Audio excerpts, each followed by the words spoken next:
안녕하세요, 김태환 원장입니다. 오늘은 휜코에 대해서 얘기할까 해요. 휜코는 이 안쪽에 있는 해부학적인 구조가 휘면서 나타나는 거코가 휘는 거기 때문에 이거를 바로 잡아주기 위해서는 해부학적인 정렬을 바로 해줘야 되고 안에 있는 구조적인 부분을 강화해 줘야 되고 또 그때그때마다 휜코의 원인이 다 다르기 때문에 수술을 들어가서 그 부분을 어떻게 교정할지 즉흥적으로 대응하면서 수술을 해야 되는 경우가 많기 때문에 이 코성형의 정수, 코성형의 가장 윗단계 레벨의 어떤 수술적인 방법이라고 볼 수 있어요. 그래서 오늘은 휜코에 대한 교정을 한번 얘기할까 해요.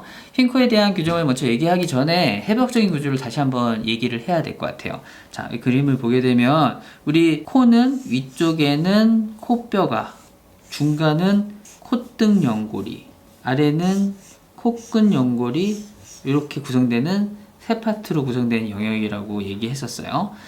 그래서 이 아래쪽에서 이렇게 보게 되면 콧구멍이 양쪽에 하나씩 있고 이렇게 되어 있어서 반으로 가르는 비주가 있고 이 안쪽은 비중격이 있는 거죠. 그래서 결국에는 이 콧등을 구성하는 콧등 연골을 이렇게 갈라서 절단면을 봤었을 때 안을 보게 되면 이게 겉은 이런 식으로 있지만 안쪽은 비중격이라는 구조가 기둥의 역할을 하고 밑 받침에는 뼈가 이렇게 있는 거예요. 그래서 이런 식으로 되어 있어요. 그래서 이런 해부학적인 구조를 이해해야 되는데 이 그림을 한번 좀 보죠. 이 그림을 보게 되면 아까 얘기한 것처럼 코뼈, 콧등 연골, 코끝 연골이 있어요. 그래서 이렇게 들어보게 되면 콧구멍이 있고 가운데 비중격이 존재하는 거죠. 그래서 코끝 연골을 우리가 제거해서 이렇게 보게 되면 가운데 비중격이 있고 콧등 연골이 이렇게 있는 거예요.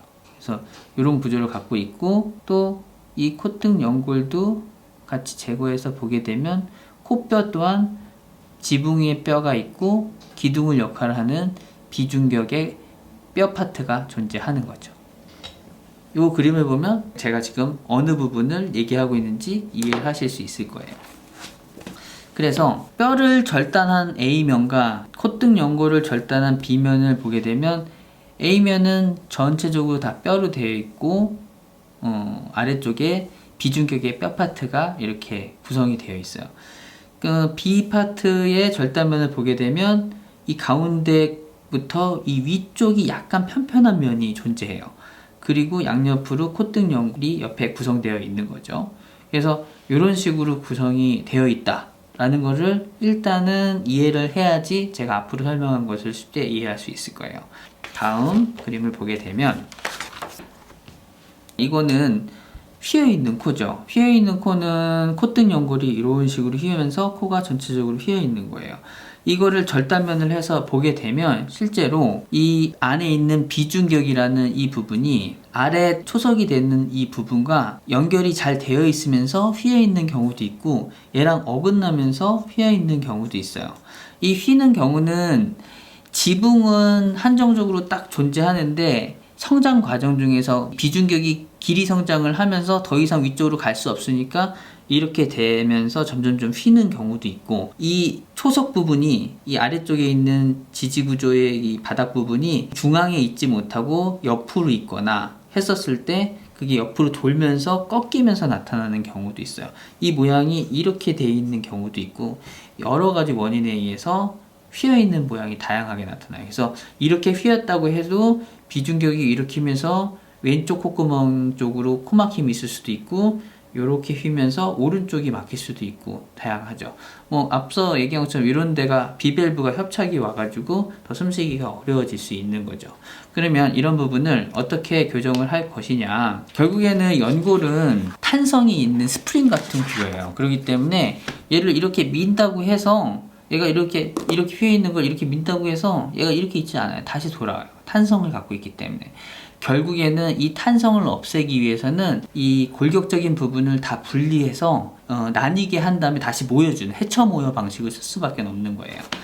어떻게 하냐, 일단은 지금 휘어있는 부분이 이 비중격을 채취하고 위쪽에 남아있는 부분 중에서 이 콧등 중간 쪽에 해당하는 절단면을 본 거예요. 이렇게 돼 있는 거죠. 그러면 수술을 어떻게 하냐? 이 연골 파트의 위쪽 부분을 절개해요. 이 부분이 절개가 되는 거죠. 그래서 비중격이 있고 연골이 있으면 얘를 분리해서 휘어 있는 거를 바로 잡는 걸 하고 다시 묶어주는 방식을 쓰는 거예요. 그래서 여기 보게 되면 얘를 열고 그 다음에 비중격이 이렇게 휘어 있다면 얘를 바로 잡는 거죠. 그리고 얘를 바로 잡은 다음에 다시 연골을 재배치해서 다시 묶어주는 거예요. 근데 이렇게 보면 심플하지만 실제로 얘를 열고서 비중격이 휘어 있는 거를 잡고 나서 얘가 다시 돌아가지 않기 위해서 우리가 쐐기 이식이라는 걸 하게 돼요. 쐐기 이식, 펼침 이식이라고도 하는데 이런 영어로는 스프레더 그라프트라고 해요. 그래서 이런 거를 옆에다가 끼워 넣는 거예요. 이 부분에다가 끼워 넣게 되면 이렇게 휘어 있는 게 이식한 연골이 이렇게 되고 얘를 붙여서 꼬매면 좀 더 반듯해지는 거죠. 그 다음에 옆에서 분리했던 지붕을 다시 꼬매는 거죠. 이렇게 그렇게 되면 이 휘어 있는 전체적인 부분을 잡아갈 수 있는 거예요. 전제 조건은 이 이식되는 연골이 좀 튼튼해야 돼요. 그렇지 않으면 이 휘어 있는 거를 다 받아주지 못하죠. 그리고 이 전체적인 자기 연골 자체가 너무 흐물흐물하면 참 교정하기가 상당히 까다로워져요. 그래서 연골도 어느 정도 강도를 갖고 있어야지 이걸 꼬매고 하는데 좀 더 수월하겠죠. 이렇게 해도 약간 이 옆부분이 부족한 경우가 있어요. 휜 거를 다 해결하지 못하고. 그럴 경우에는 여기다가 연골을 좀 더 추가해서 좀 더 반대편으로 이동한 것처럼 느끼게 해주는 거죠. 이런 걸 우리가 캐모플라지라고 얘기해요. 캐모플라지라고 해서 위장술이라고 하는 거예요. 그래서 실제로는 완전히 다 교정이 안 됐지만 옆에다 연골을 좀 더 추가해가지고 휜 느낌을 좀 덜하게, 더 교정된 느낌으로 바꿔주는 거죠. 그래서 수술은 이런 식으로 해요. 그리고 이 연골 파트 중에서 우리가 아까 비중격 연골을 채취한 중간 부분에 대한 교정을 얘기했지만 앞쪽 부분, 남아있는 연골 파트, 비중격의 앞쪽 부분을 교정할 때는 또 달라요. 우리가 수술할 때 안에 있는 비중격 연골 가지고 여기다가 비중격 연장수위라는 방법을 통해서 지지구조를 만든다고 했어요. 그래서 이 지지구조를 이용하는 방법도 있어요. 뭐냐면 결국 이것도 여기를 끊겠죠. 이 부분이 끊기는 거예요. 끊기고 열고 이 부분에 휘어있는 비중격이 바로 잡는데 얘가 바로 잡는다고 해서 가만히 있냐? 아니죠. 이게 탄성을 갖고 있기 때문에 이렇게 해도 다시 휘어요. 그렇기 때문에 이 안에 우리가 채취한 비중격 연골로 비중격 연장술을 할 때 여기다가 비중격 연장술을 할 수 있는 그런 연골을 만들고 덧댄 다음에 꼬매주는 거예요.